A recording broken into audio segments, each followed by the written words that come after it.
Oh, itty bitty tiny tailpipe. Happy New Year, everyone! Welcome to El Campo de Campo. And after I killed that battery dead, we put this fully intelligent pulse repair charger from. I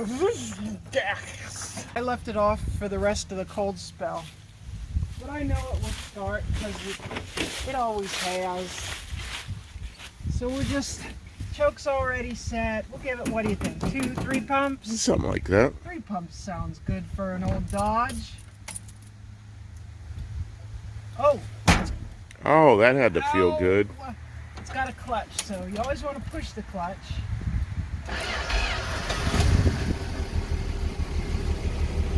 There it is. Chung, chung, chung, chung, chung, chung, chung. Go show them the motor.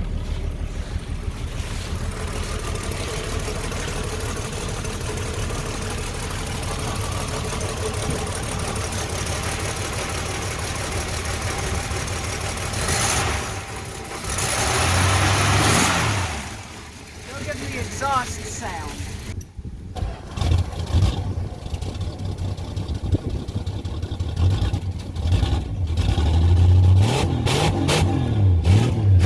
Yep. What are you doing in here? It looks like stuff's apart. Feature creep. I had the instrument cluster out. Someone had been pushing on this glass, I think. Maybe they were cleaning it. And the little plastic pegs that hold it in place, they had pushed it in, and then it had gone down and smashed the needle. So the needle was like crunching in there, so you had no speedometer, and I like to have a speedometer. So I straightened it out as best as I could and glued everything back on, put it all back together, and then I was looking at my dash pad, which is in really, really awful sunburned, looking not good. Show them these, you know, these are where the air venty things come up through, and they're gone. They're in the trunk, I think, but they were all busted off. So, you know, it just looked really ratty, like rattier than normal, you know. And then this seat, show them this seat. That's from pushing the clutch, you know. Your butt wears through. But this is a recover. Somebody used it. This is like canvas, and it's worn through and then worn. This car is lovely because it's complete, but it's completely worn out. Somebody really loved this car. They took good care of it, but it needs a lot of love. It's a very basic car. It's a 3 on the tree. We went to the fabric store. We found some material that very much matches. You would think that this interior is white, but when you put this next to white, it's very silvery gray kind of.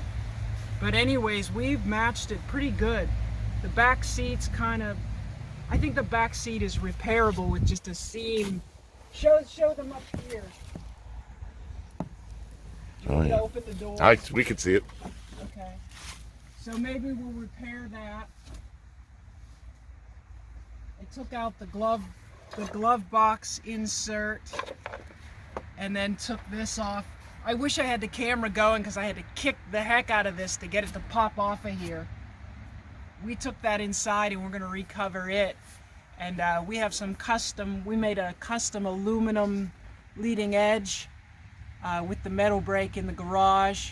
And we'll show you that as a separate video when we work on that. But we're going to try and recover it, make it look more like factory, but a lot like new. Sewing machine. When I'm up in Pittsburgh, I'm going to get a sewing machine. Felina has several. I got one from her. And so I don't want to put the instrument cluster back in until I get this dash cover back on. So bloat, project bloat, or feature creep, or something like that. Like the more you do, the more there is to do. You know, and they tell you, you know, if it ain't broke, don't fix it. It's all broke. I'm going over the wiring a little bit, and hopefully I have a speedometer again. And I knew that it was something with the speedometer because the miles were still ticking off, but I didn't have a needle. I was like, something's not right here. She drives good. We drove her up from Murfreesboro. She had been sitting indoors for about 2 years, and we had to put gas in the car, and then she just started spewing fuel out of the fuel pump. So we had to put a new fuel pump on her. That wasn't too bad. We put a battery in it. We drove it up. But I didn't use the radio. Maybe if we had turned the radio on. Oh, this is radio delete. That's the only reason we made it on that battery, from what I understand. This illuminates with the voltage from the cigarette lighter. And it's showing 15.1 or 15.3. So the voltage regulator in this car, it's the old point style, and it needs adjusted or cleaned or whatever.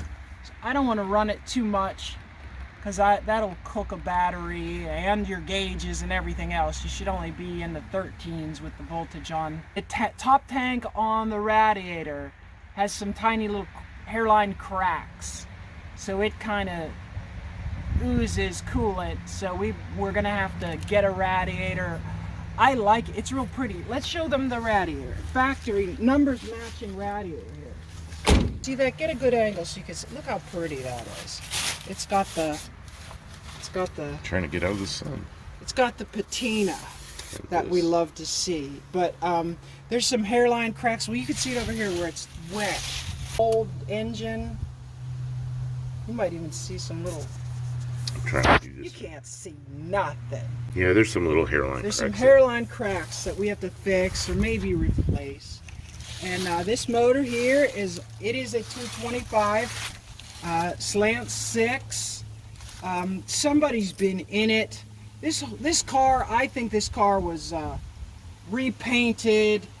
It's got a new alternator. Somebody's done something with the water pump. This is not like these bolts, I can tell these are hardware store bolts. So I know someone's had this. This is a 1-barrel Holley 1920 carburetor. It needs some things. And then whoever put this intake manifold on, like these studs barely stick out enough of the head to catch on those bolts. So somebody's been with it. We did a valve adjustment. They were wrong. It feels better now. She runs better now. She starts, you heard it, not so bad. Has some new rubber in the suspension. Definitely needs like some motor mounts. But she's all here. She's got a new single pot brake. It's got all manual drum brakes, 9-inch in the front, maybe the same in the back, I don't know yet. Manual steering, you know, very base model. This car, I think after they did the repaint and cleaned it up and everything, they parked it out front of this restaurant, and it was a Cuban restaurant. So this was the billboard for the Cuban restaurant. She will be dubbed the Cuban Delight, or the Cuban Dart, El Darto de Campo, something like that. What do you like? You know, leave in the comments which of those names you like. We're gonna fix the paint. There's some body work that we'll have to look over, and but we're not gonna do a full repaint, but we're gonna fix some stuff on the paint, get the engine running top notch. And we are almost certainly going to modernize the brake system in this car to something that will stop on a dime, because I would like to be able to take this anywhere I want to go. One of the other things that when you get this rolling, it has a roar from the back end, but maybe it's just one wheel bearing. We're gonna have to take a look inside the rear end. Maybe put a little bit bigger exhaust on it so it can breathe a little better. Maybe Super 6 even. I know that is not factory, but a couple of extra horses are nice. Might be in the market for a an A230, which is the newer 3-speed, so that I have some synchronized gears, because once you get out of first gear, you can't really synchronize back into first without a lot of, well, you can't. There's crunching unless you come to a stop. There's a lot of things on the wish list, like a new clearer windshield that could be done at some point in the build, but this is like a as the parts roll in, as we collect things, we're just make this better and better, make it prettier, make it not, not concourse worthy, but a good conversation starter. Cars and coffee seems to be the phrase of the decade for what you do with the cars like this.